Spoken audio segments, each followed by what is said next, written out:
The 9 Billion Names of God by Arthur C. Clarke. Narrated by Danielson.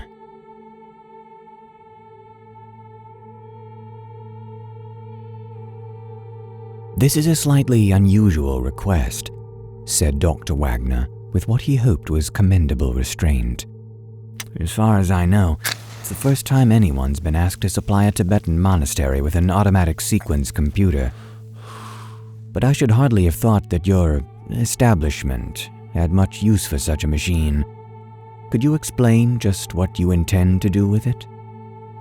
"Gladly," replied the Lama, readjusting his silk robes and carefully putting away the slide rule he had been using for currency conversions.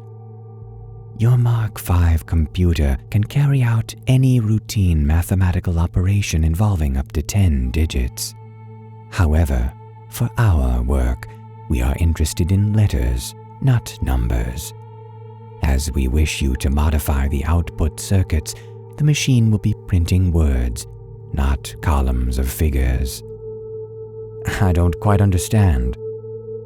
"This is a project on which we have been working for the last 3 centuries, since the lamasery was founded, in fact. It is somewhat alien to your way of thought, so I hope you will listen with an open mind while I explain it." "Naturally." "It is really quite simple. We have been compiling a list which shall contain all the possible names of God." "I beg your pardon?" "We have reason to believe," continued the Lama imperturbably, "that all such names can be written with not more than 9 letters in an alphabet we have devised." "And you have been doing this for the last 3 centuries? Yes. We expect it would take us about 15,000 years to complete the task." "Oh." Dr. Wagner looked a little dazed. "Now I see why you wanted to hire one of our machines. But exactly what is the purpose of this project?" The Lama hesitated for a fraction of a second, and Wagner wondered if he had offended him. If so, there was no trace of annoyance in the reply. "Call it a ritual if you like, but it's a fundamental part of our belief. All the many names of the Supreme Being, God, Jehovah, Allah, and so on, they are only man-made labels. There is a philosophical problem of some difficulty here, which I do not propose to discuss, but somewhere along all the possible combinations of letters that can occur are what one may call the real names of God. By systematic permutation of letters, we have been trying to list them all." "I see. You've been starting at A and working all the way up to ZZZ. Exactly. Though we use a special alphabet of our own. Modifying the electromatic typewriters to deal with this is, of course, trivial. A rather more interesting problem is that of devising suitable circuits to eliminate ridiculous combinations. For example, no letter must occur more than 3 times in succession." "3? Surely you mean 2. 3 is correct. I'm afraid it would take too long to explain why, even if you understood our language." "I'm sure it would," said Wagner hastily. "Go on." "Luckily, it will be a simple matter to adopt your automatic sequence computer for this work, since once it has been programmed properly, it will permute each letter in turn and print the result. What would have taken us 15,000 years, it will be able to do in 100 days." Dr. Wagner was scarcely conscious of the faint sounds from the Manhattan streets far below. He was in a different world, a world of natural, not man-made mountains. High up in their remote eyries, These monks had been patiently at their work, generation after generation, compiling their lists of meaningless words. Was there any limit to the follies of mankind? Still, he must give no hint of his inner thoughts. The customer was always right. "There's no doubt," replied the doctor, "that we can modify the Mark V to print lists of this nature. I'm much more worried about the problem of installation and maintenance. Getting out to Tibet in these days is not going to be easy." "We can arrange that. The components are small enough to travel by air. That is one reason why we chose your machine.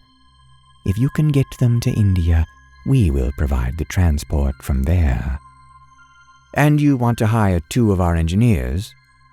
"Yes, for the 3 months that the project should occupy." "I've no doubt that personnel can manage that." Dr. Wagner scribbled a note on his desk pad. "There are just 2 other points." Before he could finish the sentence, the Lama had produced a small slip of paper. "This is my certified credit balance at the Asiatic Bank." "Thank you. It appears to be adequate. The second matter is so trivial that I hesitate to mention it, but it's surprising how often the obvious gets overlooked. What source of electrical energy have you?" "A diesel generator providing 50 kilowatts at 110 volts. It was installed about 5 years ago and is quite reliable. It's made life at the lamasery much more comfortable, but of course, it was really installed to provide power for the motors driving the prayer wheels." "Of course," echoed Dr. Wagner. "I should have thought of that." The view from the parapet was vertiginous, but in time one gets used to anything. After 3 months, George Hanley was not impressed by the 2,000-foot swoop into the abyss or the remote checkerboard of fields in the valley below. He was leaning against the wind-smoothed stones and staring morosely at the distant mountains whose names he had never bothered to discover. This, thought George, was the craziest thing that had ever happened to him. Project Shangri-La, some wit at the labs had christened it. For weeks now, the Mark V had been churning out acres of sheets covered with gibberish. Patiently, inexorably, the computer had been rearranging letters in all their possible combinations, exhausting each class before going on to the next. As the sheets emerged from the electromatic typewriters, the monks had carefully cut them up and pasted them in enormous books. In another week, heaven be praised, they would have finished. Just what obscure calculations had convinced the monks they needn't bother to go on to words of 10, 20, or 100 letters, George didn't know. One of his recurring nightmares was that there would be some change of plan, and that the High Lama, whom they'd naturally called Sam Yaf, though he didn't look a bit like him, would suddenly announce that the project would be extended to approximately AD 2060. They were quite capable of it. George heard the heavy wooden door slam in the wind as Chuck came out onto the parapet beside him. As usual, Chuck was smoking one of the cigars that made him so popular with the monks, who, it seemed, were quite willing to embrace all of the minor and most of the major pleasures of life. That was one thing in their favor. They might be crazy, but they weren't blue noses. Those frequent trips they took down to the village, for instance. "Listen, George," said Chuck urgently. "I've learned something that means trouble." "What's wrong? Isn't the machine behaving?" That was the worst contingency George could imagine. It might delay his return, and nothing could be more horrible. The way he felt now, even the sight of a TV commercial would seem like manna from heaven. At last, it would be some link with home. "No, it's nothing like that." Chuck settled himself on the parapet, which was unusual because normally he was scared of the drop. "I've just found what this is all about." "What do you mean?" I thought we knew. Sure, we knew what the monks are trying to do, but we didn't know why. It's the craziest thing. Tell me something new, growled George. But old Sam's just come clean with me. You know the way he drops in every afternoon to watch the sheets roll out? Well, this time he seemed rather excited, or at least as near as he'll ever get to it. When I told him that we were on the last cycle, he asked me in that cute English accent of his if I'd ever wondered what they were trying to do. I said, sure, and he told me. Go on, I'll buy it. Well, they believe that when they've listed all his names, and they reckon that there are about 9 billion of them, God's purpose will be achieved. The human race will have finished what it was created to do, and there won't be any point in carrying on. Indeed, the very idea is something like blasphemy. Then what do they expect us to do? Commit suicide? There's no need for that. When the list's completed, God steps in and simply winds things up. Bingo. Oh, I get it. When we finish our job, it will be the end of the world. Chuck gave a nervous little laugh. That's just what I said to Sam. And do you know what happened? He looked at me in a very queer way, like I'd been stupid in class, and said, "It's nothing as trivial as that." George thought this over a moment. That's what I call taking the wide view, he said presently. But what do you suppose we should do about it? I don't see that it makes the slightest difference to us. After all, we already knew that they were crazy. Yes, but don't you see what may happen? When the list's complete and the last trump doesn't blow, or whatever it is they expect, we may get the blame. It's our machine they've been using. I don't like the situation one little bit. I see, said George slowly. You've got a point there. But this sort of thing's happened before, you know. When I was a kid down in Louisiana, we had a crackpot preacher who once said the world was going to end next Sunday. Hundreds of people believed him, even sold their homes. Yet when nothing happened, they didn't turn nasty as you'd expect. They just decided he'd made a mistake in his calculations and went right on believing. I guess some of them still do. Well, this isn't Louisiana, in case you hadn't noticed. There are just 2 of us and hundreds of these monks. I like them, and I'll be sorry for old Sam when his life work backfires on him. But all the same, I wish I was somewhere else. I've been wishing that for weeks, but there's nothing we can do about it until the contract's finished and the transport arrives to fly us out. Of course, said Chuck thoughtfully. We could always try a bit of sabotage. Like hell we could. That would make things worse. Not the way I meant it. Look at it like this. The machine will finish its run 4 days from now on the present 24 hours a day basis. The transport calls in a week. Okay, then all we need to do is find something that needs replacing during one of the overhaul periods. Something that will hold up the works for a couple of days. We'll fix it, of course, but not too quickly. If we time the matter properly, we can be down at the airfield when the last name pops out of the register. They won't be able to catch us then. I don't like it, said George. It will be the first time I ever walked out on a job.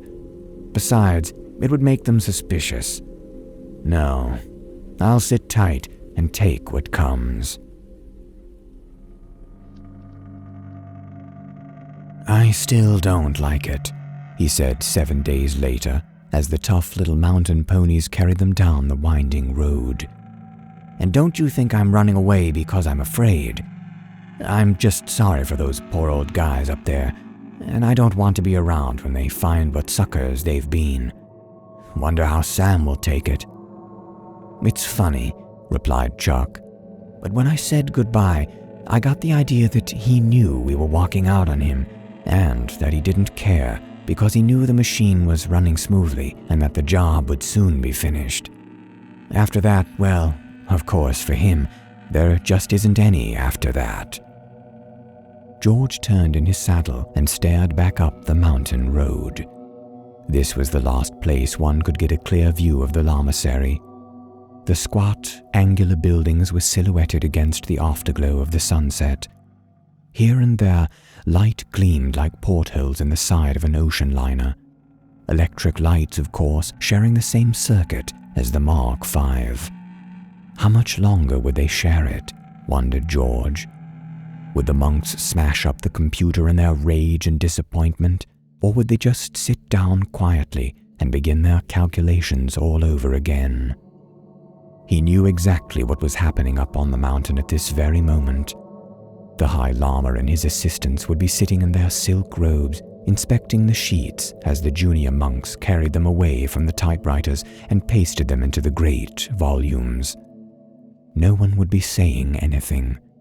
The only sound would be the incessant patter, the never-ending rainstorm of the keys hitting the paper. For the Mark V itself was utterly silent as it flashed through its thousands of calculations a second. 3 months of this, thought George, was enough to start anyone climbing up the wall. "There she is," called Chuck, pointing down the valley. "Ain't she beautiful?" She certainly was, thought George. The battered old DC-3 lay at the end of the runway like a tiny silver cross. In 2 hours, she would be bearing them away to freedom and sanity. It was a thought worth savoring like a fine liqueur. George let it roll round his mind as the pony trudged patiently down the slope. The swift night of the high Himalayas was now almost upon them. Fortunately, the road was very good, as roads went in that region, and they were both carrying torches. There was not the slightest danger, only a certain discomfort from the bitter cold.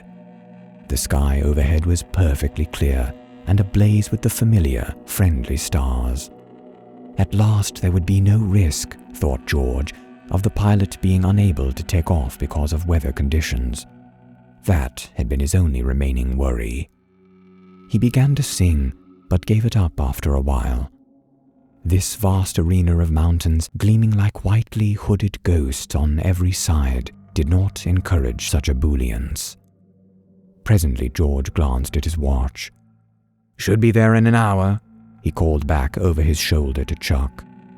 Then he added in an afterthought, "Wonder if the computer's finished its run. It was due about now." Chuck didn't reply, so George swung round in his saddle. He could just see Chuck's face, a white oval turned toward the sky. "Look," whispered Chuck, and George lifted his eyes to heaven. There is always a last time for everything. Overhead, without any fuss, the stars were going out.